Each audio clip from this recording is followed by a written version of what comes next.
Quels sont les groupes de personnes aujourd'hui qui sont le plus touchés par cette fracture numérique? C'est les écoliers, les jeunes, ce sont les gens qui habitent dans des zones rurales?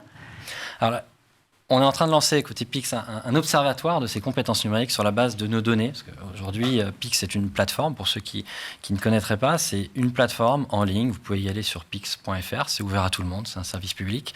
On a un peu plus de 6,5 millions d'utilisateurs. Donc on commence à pouvoir en dire des choses de ces compétences et de ces niveaux. Et on travaille à la création d'un observatoire des compétences numériques des Françaises et des Français sur la base de ça. Et dans lequel on donnera des éclairages plus précis sur où se trouvent les fractures, sur quelles thématiques on les observe, parce que on n'a pas forcément les mêmes fractures sur les questions de cybersécurité, parce que la question des mots de passe, par exemple, dans la vie de tous les jours, ou sur la question de savoir chercher d'informations en ligne. Donc, on donnera un certain nombre d'éléments là-dessus. Un des points que j'aimerais partager, c'est que la fracture numérique, elle n'est pas que entre des gens. Elle est au sein de chacun d'entre nous. On a tous un risque de décrochage numérique. Pix, ce n'est pas que pour des gens qui se sentiraient éloignés du numérique. Je prends un exemple. Je pense que vous êtes plutôt à l'aise en plateau sur le numérique. Je le postule, je n'ai pas à vérifier.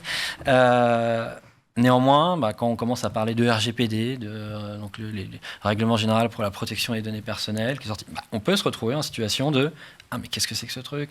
Est-ce que je suis dans la légalité, en fait, dans mes pratiques numériques ?» Ça, c'est un sujet de potentiel décrochage numérique qui nous guette, en quelque sorte, toutes et tous dans nos vies. La mission que l'on se donne côté Pix, c'est d'aider tout un chacun à cultiver ses compétences numériques, à ne pas décrocher, en quelque sorte, tout au long de la vie, en commençant à l'école et en allant jusqu'au grand âge.